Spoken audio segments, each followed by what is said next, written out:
So we're still on the section of the postures of the body under Kayanupassana. So Iriyapata Pabba. So in this section, Buddha gave the instruction how to contemplate the bodily postures as part of the practice of Kayanupassana, Satipatthana. So instructions are very simple. So simple that some people cannot believe it. So simple but very effective. So the instruction is simply that when the yogi is going or walking, he knows clearly, distinctly, I'm going, I'm walking. When he's standing up, he knows clearly that I'm standing up. When he's sitting down, he knows clearly, I'm sitting down. When he's lying down, he knows clearly, I'm lying down. Okay? Or the last instruction, yata yata vapanasa kayo panihito hoti. In whatever way his body is arranged or positioned or disposed, directed, in whatever ways, he knows the body in that way, distinctly, clearly. So we have explained each of these instructions. It means that as your body is adopting any one of these four postures, so you contemplate clearly in order to discern clearly that these postures or the process of this posture is nothing but process of mental physical nature. There's just a series of intention or impulsion giving rise to series of movement, which in normal everyday convention we say I'm walking, I'm standing, I'm sitting, lying down. Okay? But in reality, in terms of ultimate reality, this nothing but just a process of mental physical phenomena going on. Okay? Now the last part of this instruction, the last instruction, in whatever ways the body is positioned, in that way the yogi knows it clearly, distinctly. Okay? So as we explained in the last talk,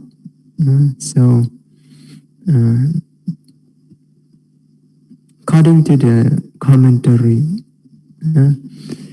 it explained that this means in whichever one of the previous four postures the body is arranged or is positioned, so the yogi notes it in that way. Okay, so if your body is in the walking posture, then you know clearly, distinctly the walking posture, or the body in a walking posture. Or if it is in the standing posture, then you know clearly, distinctly the process of the standing posture, and so on. Okay? So whichever of the previous four postures. So that's how the commentary explained the meaning of this last instruction. So So according to this explanation, and then this last instruction, there's no difference it's no different from the previous 4 instruction to contemplate each of the 4 posture. So according to this explanation, this last instruction of the Buddha is simply like a summary of this section. So first the Buddha talk about contemplating the walking, then the standing, and then the sitting, and then the lying down. So according to the commentary, the last instruction simply is like a summary of this 4 previous instruction, like a summary of it. And that means in whichever one of this 4 previous posture the body is adopted, so you note it clearly, distinctly. Okay. Now, but after scrutinizing the wording that the Buddha used here, so and I say this with due respect to the commentator here. So because here the Buddha used the word wa, yata yata wa panasa. So wa means or. So in fact, in each one of these instructions, the Buddha used the word wa, or. So first it says the bhikkhu or the yogi, when going, he knows clearly, distinctly, I'm going. Or when he's standing up, he knows clearly, distinctly, I'm standing up. Or, so he used the word or, wa. So tito wa, nisino wa. So, or when he's sitting down, he knows clearly, distinctly, I'm sitting down. And then sayano wa, or in lying down, he knows clearly, distinctly, I'm lying down. And then the last part also, the Buddha says, yata yata wa panasakayo panihito hoti. Or in whatever way the body is positioned, he knows the body in that way. Okay? So because the Buddha used the word or, so for each of these sentences, that means each one of it is meant to be like a separate instruction. Okay? So therefore this last instruction, and this is just my personal opinion. Okay? So in my opinion, this last sentence, it must be a separate instruction. It cannot be just a summary of the previous 4 instructions. Okay, so, and it seems that the sub-commentary realized this problem in the explanation of the commentary, and so therefore the sub-commentary try to explain some difference between this last instruction and the previous 4 instruction, saying that in this last instruction, so the Buddha is emphasizing contemplation of the body, the entire body, because he used the word kayo, the body, yata yata wa panasa kayo pahinihito hoti. So taking this word, the commentary seems to say that this last instruction is given with emphasis on the body, that means on the entire body, whereas the previous 4 instruction is more, the emphasis is more on the posture itself. Okay? So as we explained in the previous talk, example, so when you are walking, So if you follow the first instruction, in walking, he knows clearly that I'm walking. So here you are focusing on the walking itself. Okay? So the intention to walk, the lifting, the pushing, the placing down. Okay?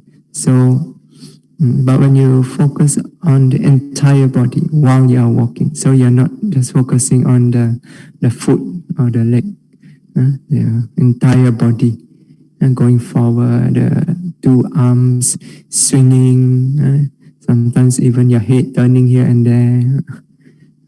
So this seems to cover when you are doing meditation on daily activities and you are walking from one place to another. Right? So during formal walking meditation, you really focus just on the foot. Right? But in your daily activities, when you are walking from one place to another, often your attention is on other parts of the body. Entire body while it is walking. So the sub-commentary explained the difference between this last instruction and the previous four in this way. But as we said, there's a third explanation. Explanation according to Mahasi Sayadaw.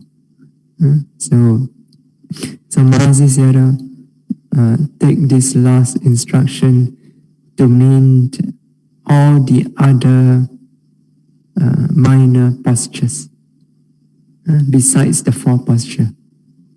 Okay? So all the other minor posture, because there are 1,001 other different ways that the different parts of the body can be directed, arranged, positioned, disposed. Okay. So, for example, you turn your head. That is one kind of positioning of the body. You're positioning it in one way. You turn it back. That's another way. You look up. That's another way. And the head is the body. So body is not just the entire body. Any part of the body is kaya. Is the body. Okay? So when you place this head in a certain way, so that is called one kind of posture. Okay. So also when you stretch your arm, bend your arm, that is also positioning the body in a certain way. Okay. When you twist your body, and exercise. You do all the yoga posture, all the tai chi posture. So all the different ways your body can be positioned. Okay? Even when you blink your eyes. So the eyelids is also the body. Right? Even when your eyes move. So that is also positioning on the body.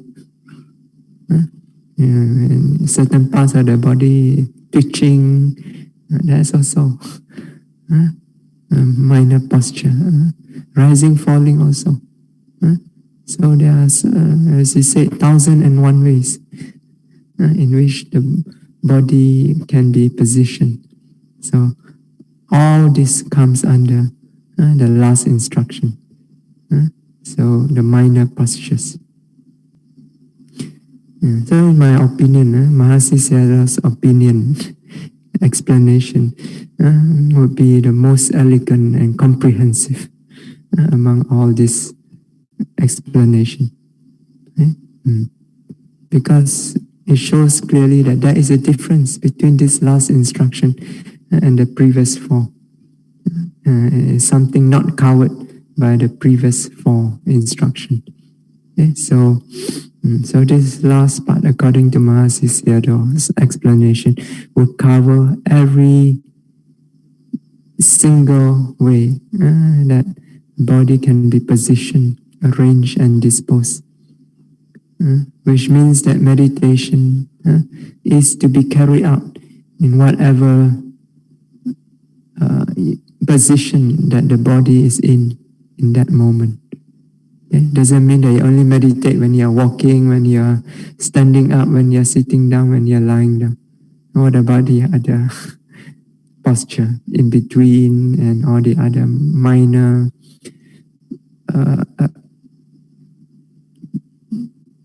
minor posture of the body, okay? Or the other minor positioning of the body.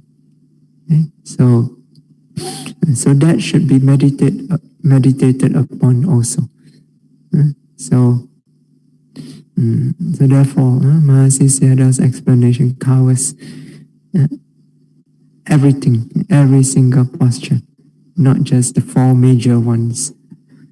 Okay, so in which case the meditation becomes very comprehensive.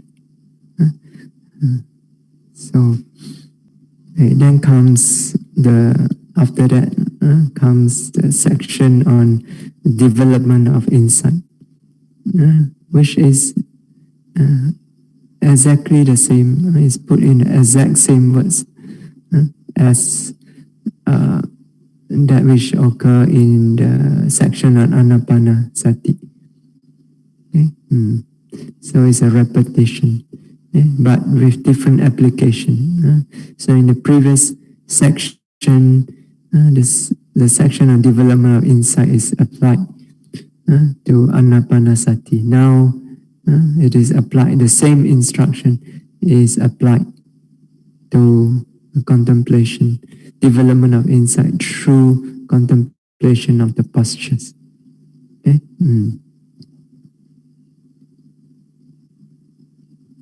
So it's just like the basic instruction on kaya nupassana. Contemplate the body in the body, ardent, clearly comprehending, mindful, overcoming covetousness and grief with regards to the world. This instruction can be applied to anapanasati, it can be applied to the posture, it can be applied to the daily activities and contemplation of four elements, to the parts of the body, to the different corpses. So it can be applied in different ways. It's just not that one instruction means only one way to practice.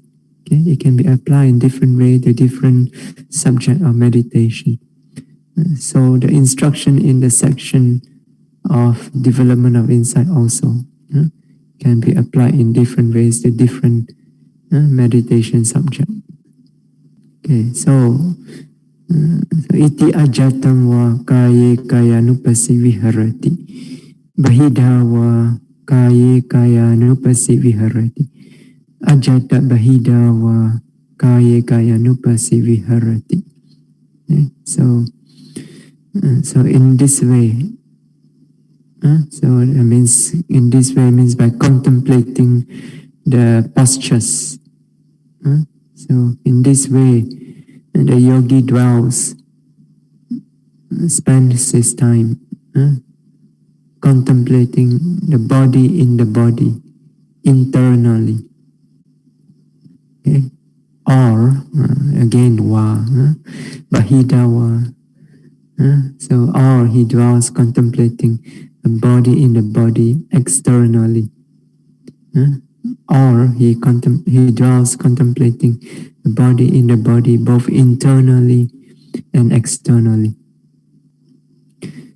So just as with anapanasati, here also to contemplate internally means you contemplate your own bodily postures, whether the walking or standing, sitting, lying down, or the minor postures. Okay? So contemplating internally, you contemplate your own postures.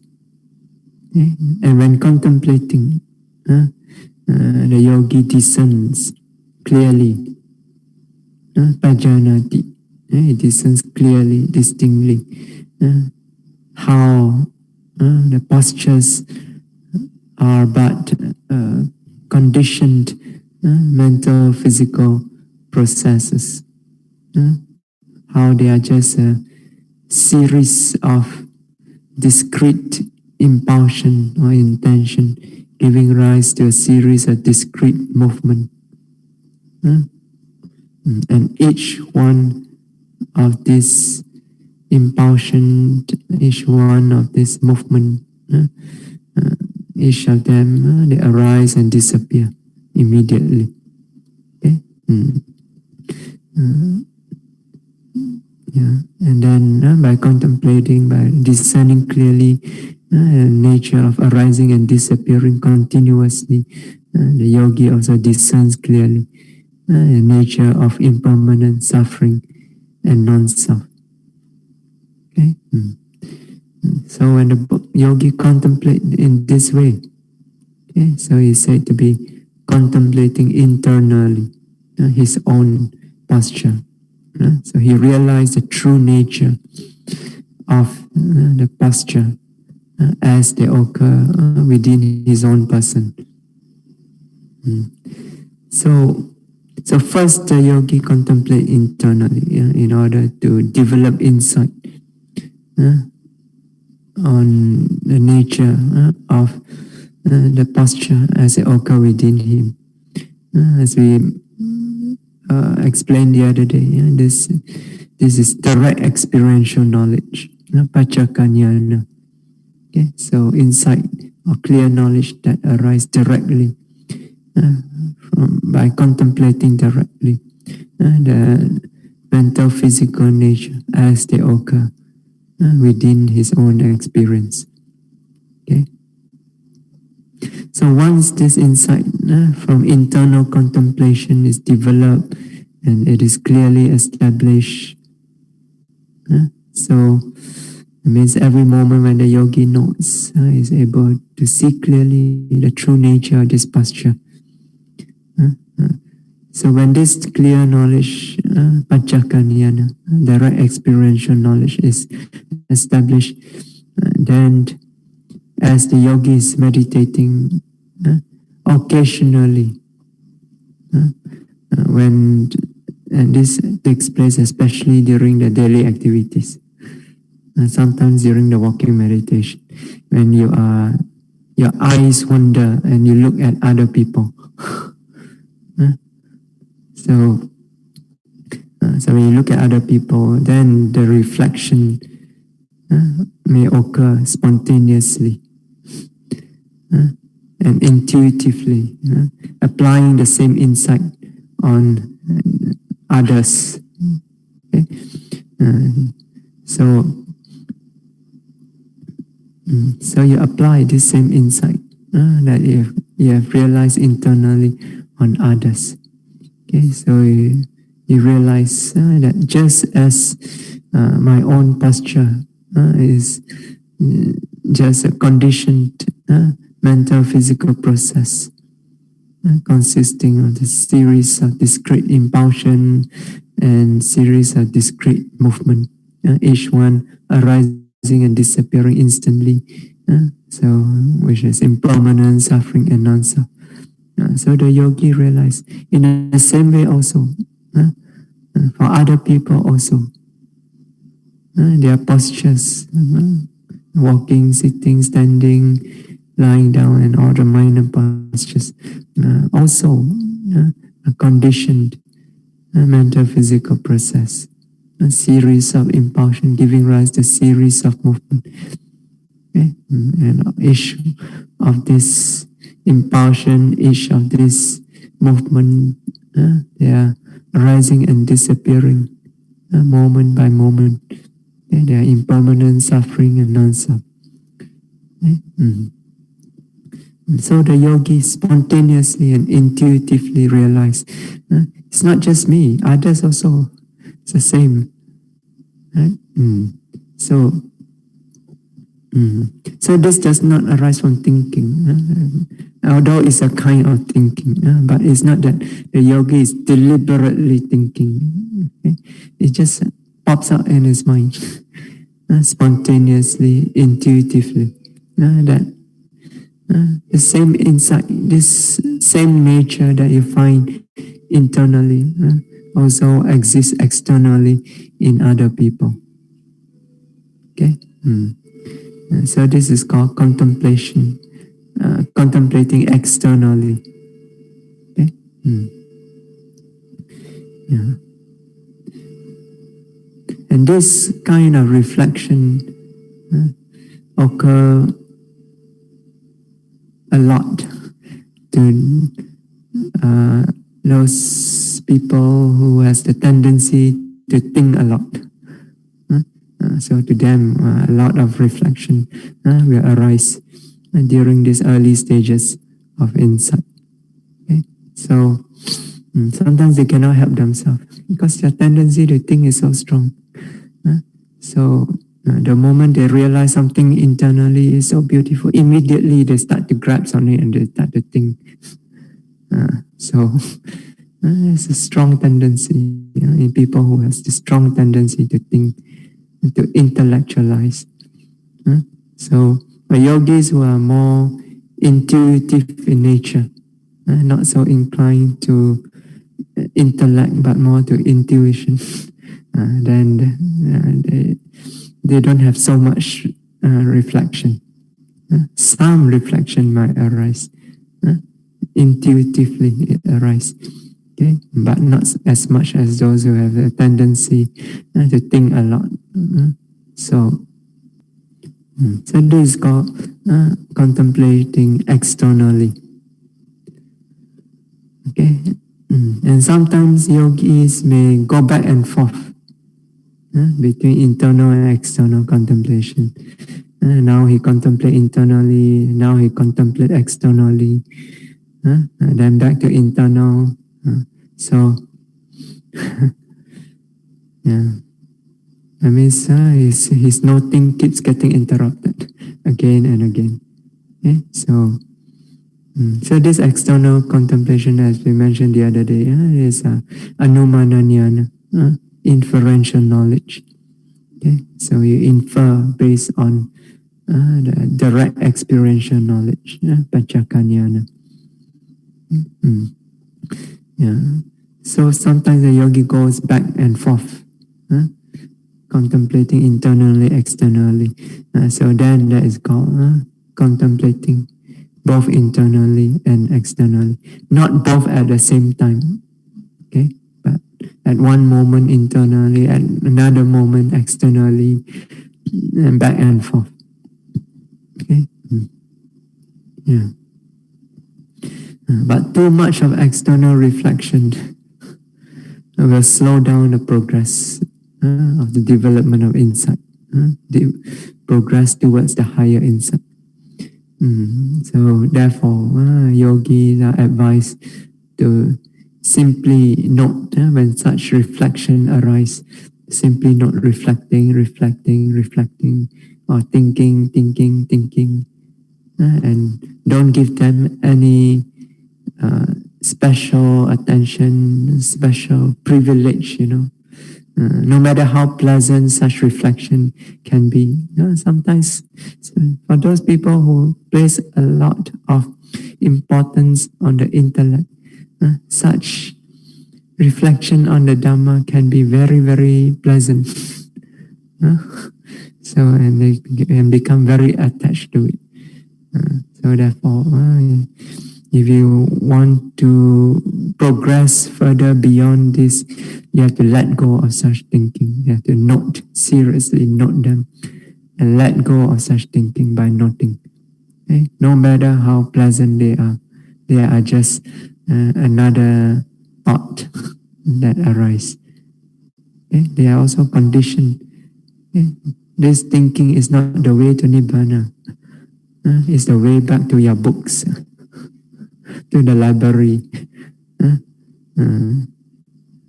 so to the lecture room. So your way is sitting on the meditation seat, nothing. Okay? That's the way of the yogi. Yeah. So such reflection, they are not helpful. Okay? Yeah, they tend to slow down their progress, development of insight. So you must let go of them and surrender the mind completely to the work of noting. Just noting. If you are really noting every single moment, there's no time to think, no time to reflect. So as we explained earlier, a single moment of noting is so fast. Experience, one single moment of experience is so fast. Right? You note it and then it's gone. And then another experience arises. Then you have to note that. So it's so fast. So where is the time to go and think? There's no time to think. So just keep noting, experiencing clearly. Okay? You keep noting and noting and noting, and the mind becomes clearer and clearer and clearer. The experience of insight goes deeper and deeper. The understanding also reach deeper and deeper. And it can transform the mind from within. Okay? Not just on the surface. Thinking only affects the mind on the surface. So after a while, that effect also disappear. Okay? So, but transformation through insight is deep. It goes right to the root. It pulls out the root of the defilements. It loosens up the defilements from the mind. Yes. So the yogi must reflect that such reflection is not helpful. So this is called sataka sampajanya, clear comprehension of what is beneficial, what is useful for the practice. Is such reflection useful, beneficial to the practice? No, it is not. It is a hindrance. So you let go of it. Okay, next, Buddha says, samudaya dhamma nupasiva kayasmin viharati. Vaya dhamma nupasiva kayasmin viharati. Samudaya vaya dhamma nupasiva kayasmin viharati. Okay, so again, samudaya dhamma, vaya dhamma has two explanations. Okay, so the first one means origination factor and dissolution factor. So the other one, according to Mahasi Sayadaw, is the nature of arising, nature of disappearing. Okay? So according to the first explanation, the commentary explanation, samudaya dhammanupasiva kayasmin viharati. He dwells contemplating the origination factor in the body. That means the cause for arising. So the commentary explained this as the causes for the arising of the materiality, rupa. So in this case, this rupa is referring to the rupa in the body. That's involved in the postures, involved in walking, in sitting, standing, and so on. Okay. So what is the causes for the arising of this material body? Okay. So according to the explanation in the commentary, there are four causes. Okay. So there is avijja, tanha, kama, ahara. Avijja means ignorance. Tanha means craving. Kama, kamayano. Ahara means nutriment. So these are the four causes for the arising of this material body. Okay? So due to ignorance in the past. So ignorance, craving, and karma. This belongs to the past. Okay? So due to ignorance in the past, maybe in a past life. So you have this ignorance, avijja. You do not see clearly nature of Dhamma Rupa. Right? So you think that they are permanent, they are pleasurable, the self. So due to ignorance of the true nature of impermanence, suffering and non-self, you take them to be permanent, pleasurable, to be the self. Okay? So when you see it as permanent, pleasurable, as self, then you like it. So craving arises. Right? So you delight in it.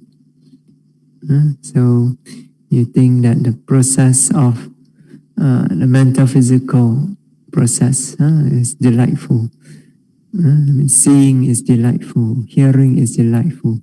Smelling, tasting, touching, thinking is delightful. These are processes, the mental physical processes.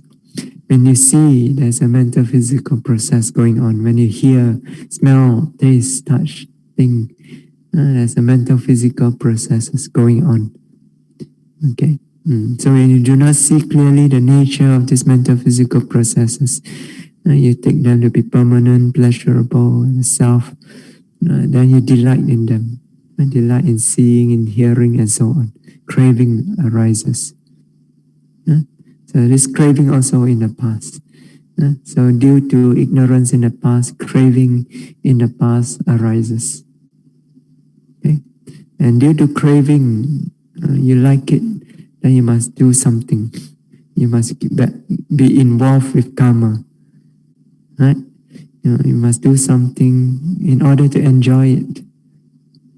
So you must do karma, action, whether kusala karma, akusala karma. So if you, for example, some people, they want to enjoy themselves, but they have akusala citta arise. Right? So what do? They want to enjoy themselves. They need money, so need money, I go and rob a bank. So akusala karma. So or I steal from another person, cheat them out of their property. So there's performing akusala karma. But another person who has a little bit more wisdom, so he says, I want to enjoy myself. Then he go and do dana, observe sila. Then he says, by virtue of these merits, may I be able to enjoy myself. May I be rich. May I have a big house, an expensive car to drive in. After death, may I continue to enjoy myself in the celestial heavens. So, but at least this is more, there's some wisdom in it. Instead of doing akusala, you do kusala karma. So, but of course, those who are really wise would direct their kusala karma towards liberation from suffering. So, but in any case, so because of avijja, so his wisdom does not extend so far. So in the past there's avijja, there's tanha, there's karma. Karma is performed. Okay, and because of this body is acquired in the present life. Right? So because of karma, when karma ripens, it gives rise to rebirth in this life. So this physical body is a result of that karma. Okay? And then in the present, this body is sustained by nutriment. So that is the present cause. Okay. Yeah. So these four, avijja, tanha, kama, ahara, ignorance, craving, karma, and nutriment. These are the origination factors for the body. So this material body. Now, it is actually very difficult for those without good Dhamma knowledge, especially knowledge of Abhidhamma. Very difficult if you don't have this knowledge to be able to contemplate these factors of origination, especially in the past. Avijja, tanha, kama in the past. Okay? Ahara you can infer. So after, for example, after taking a lot of chili, what do you feel in your stomach? So there's cause. The ahara, the food that you take, has an effect on the body. So you take a hot food, your body starts to become heaty. You take cold food, it starts to become cold. Right? So you can see this effect of the food on the body in this life. But the causes from the past is most difficult. But for those with some good Dhamma knowledge, and by knowledge I mean theoretical knowledge, theoretical Dhamma knowledge, Abhidhamma knowledge. So for such people who have good knowledge, after contemplating directly in their own experience, the cause-effect relationship occurring between Dhamma and Rupa, each moment as they contemplate the mental physical process. Yes, that takes place during the second insight, Paccaya Parigahanyana. Every moment you see cause and effect very clearly. Okay? So this is Paccakanyana, and direct experiential knowledge. So after having this direct experiential knowledge of cause and effect taking place internally, so for such person, especially again those who tend to think a lot, then they start to reflect on. They may sometimes start to reflect. So there are cause and effect going on all the time. And sometimes their attention turn to this whole body. What is the cause of this material body? Then they may realize intuitively, based on their previous Dhamma knowledge, they may realize, it's avijja, tanha, kama in the past. Okay? Yeah. And also the nutriment in the present. Okay? But you must have good Dhamma knowledge in order to reflect in this way. You don't have such knowledge, you don't even know what is avijja, tanha, kama. Yes. And actually there's also another way, but that is for those people who have, this one is not from, this is more for those who follow, who have developed the jhanas. That means those who follow samatha jhana. So they have some jhanas, and through the jhana, they can develop the ability to trace back the mind back into the past. Yeah. So for them also they can trace back the causes from the past. For some Vipassana yogis also, this may happen. There are some yogis whom their mind is so clear, a certain this stage of knowledge that they can actually remember their past. Usually during this stage, you notice cause and effect. Yogi may start to recollect events from way back in the past, events that they have totally forgotten. It appear again, and it appear very vividly, as if you are there sometimes. So there's one yogi that, according to Sayadaw Pandita, is one young samaṇera in Burma. He even able to recollect back to the time when he was in the womb. Yeah, in the womb of the mother. Yeah. And sometimes some yogis even from there, when the mind is so clear, they can even trace back into the immediate past, and then they know where they were in the previous life. So for them also it may be possible to trace back the cause from the past. Okay? Yeah.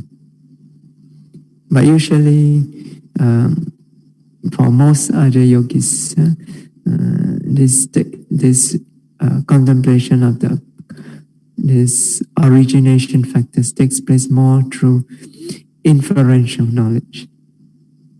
So based on the previous Dhamma knowledge that you have. Okay, so this is called contemplating the origination factor of the material body. So, in the same way, when the yogi reflects that when this ignorance, craving, karma, and nutriment are removed or cut off, then this body will also cease to exist, cease to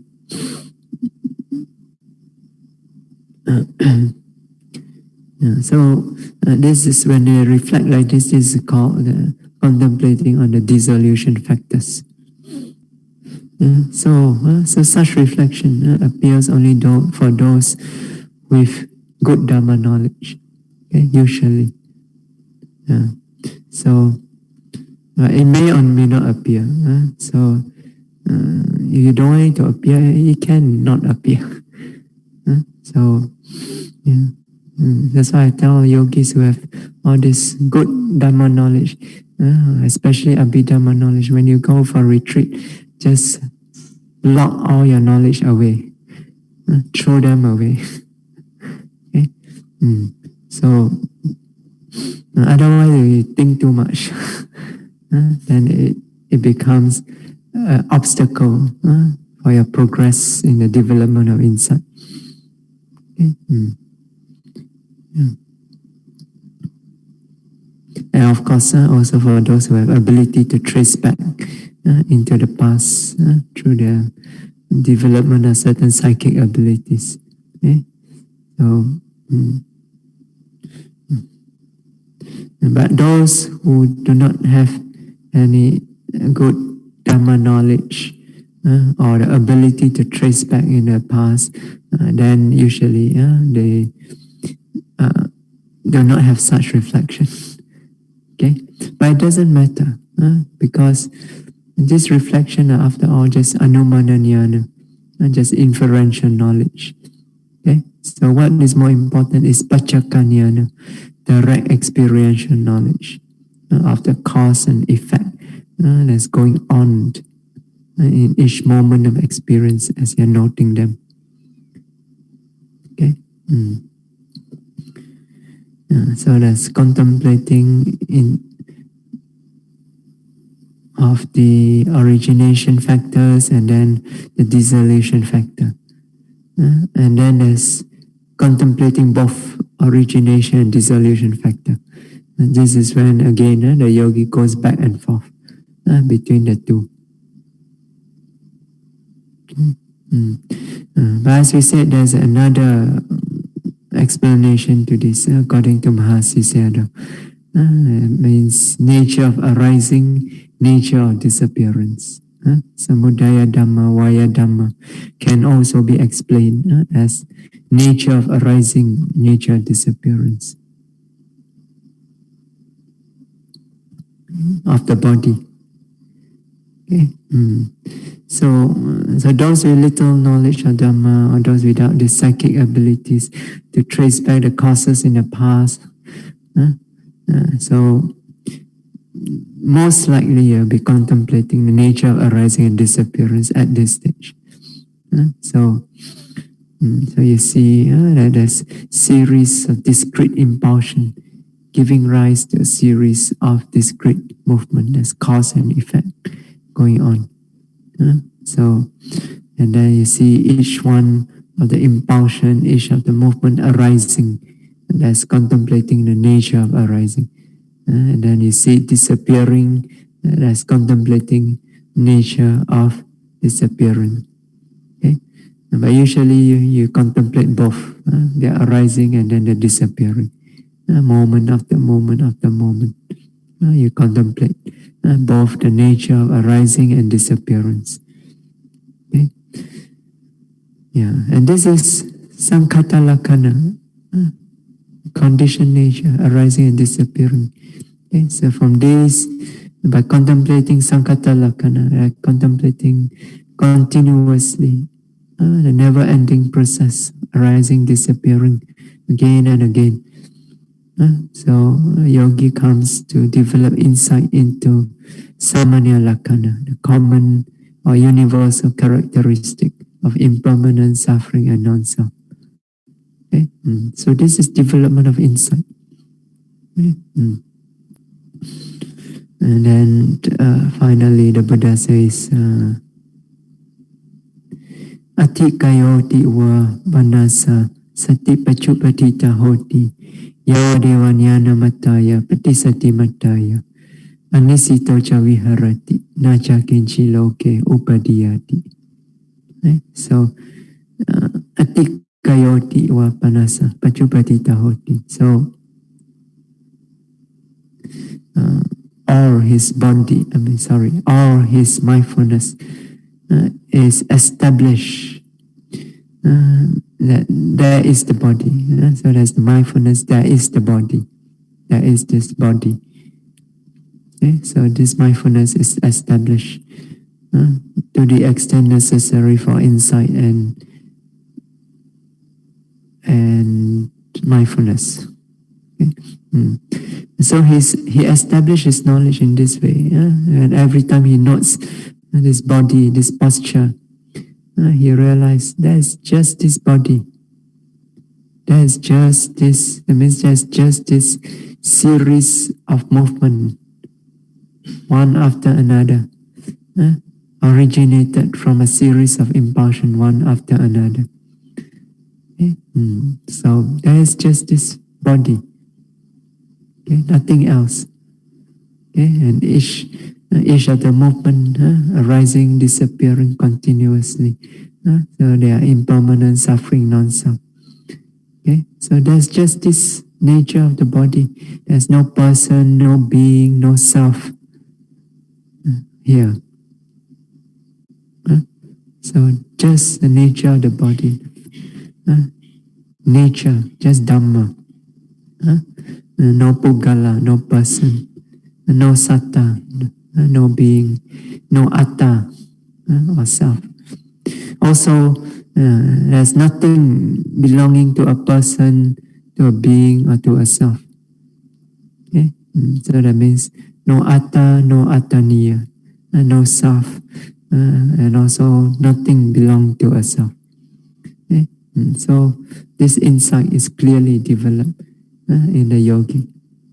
So that means the yogi sees the empty nature of this body. That's the meaning of sunya. Empty. It means empty of atta, empty of attaniya, empty of a self or anything belonging to a self. Okay? Anisito cha viharati, nacha kinchi loke upadiyati. So he dwells independent, not clinging to anything in the world. Okay? So when this yogi discerns clearly, continuously, the nature of impermanent suffering and non-self, as he's contemplating the posture, so he sees again and again the nature of impermanent suffering and non-self. Okay? So when this happens, the mind will abandon craving, right? You abandon wrong view. So when you're not meditating, you see walking there's a person here, is permanent, is wonderful, is me. I am walking, right? So when you think in this way, craving arise, right? So wrong view arise, right? Because of craving, you delight in walking. Some people delight in walking, yeah, some people especially those who are obsessed with exercise. So the longer the walk, the more satisfied they become. So every day they must walk for a certain number of kilometers. So you delight in it. Then there's a wrong view. So there's craving, and then there's wrong view. I am walking. I'm so how to say? I'm so wonderful, that I can walk so far. So there's the I, the ego there.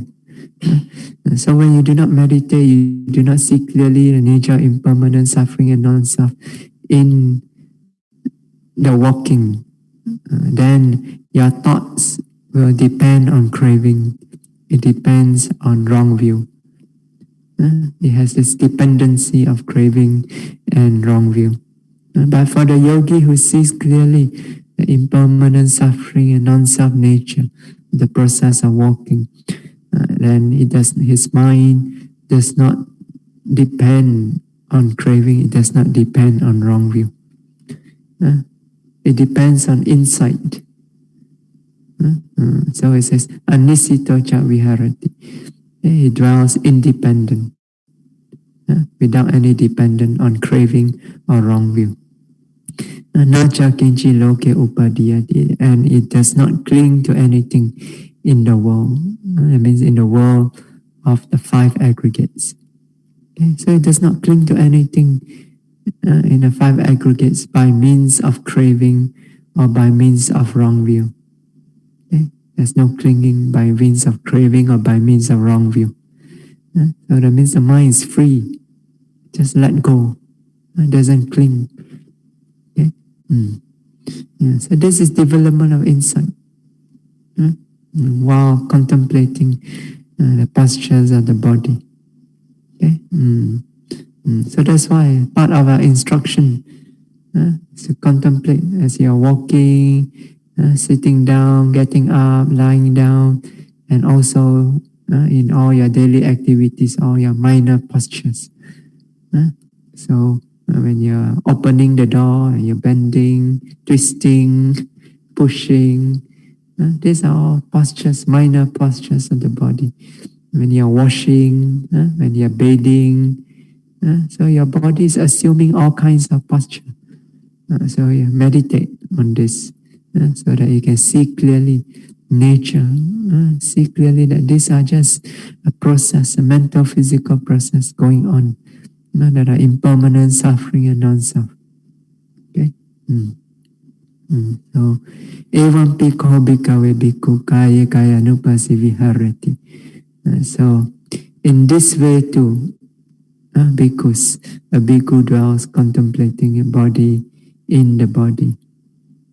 So that means by this the Buddha is saying that I've just shown you yet another way how a bhikkhu can dwell contemplating body in the body, how a bhikkhu or yogi can do kaya nupassana, contemplation of the body. So by these words, another section under kaya nupassana is completed. Okay. Okay. So in the next talk, we'll proceed to discuss about the next section, sampajana pabba, the section on one who has clear comprehension. Okay. So we stop here today. Imaya Dhammanu Dhamma Patipatiya Buddham Pujemi. Imaya Dhammanu Dhamma Patipatiya Dhammam Pujemi. Imaya Dhammanu Dhamma Patipatiya Sangham Pujemi. Imaya Dhammanu Dhamma Patipatiya Mata Pitunam Pujemi. Imaya Dhammanu Dhamma Patipatiya Acharyanam Pujemi. Adha Imaya Patipadaya Jaramernamha Parimochisami. Idame Punyam Asawakaya Waham Hodu. Idame Punyam Nibbanasa Pacayo Hodu. Idame Silam Magaphalanyanasa Pacayo Hodu. Imam no Punya Bhagam Sabbasatanam Dema. Imam no Punya Bhagam Sabbasatanam Dema. Imam no Punya Bhagam Sabbasatanam Dema. Sadhu, sadhu, sadhu. So may all of you be well, happy and peaceful always. May you all always be strong, be healthy, be safe.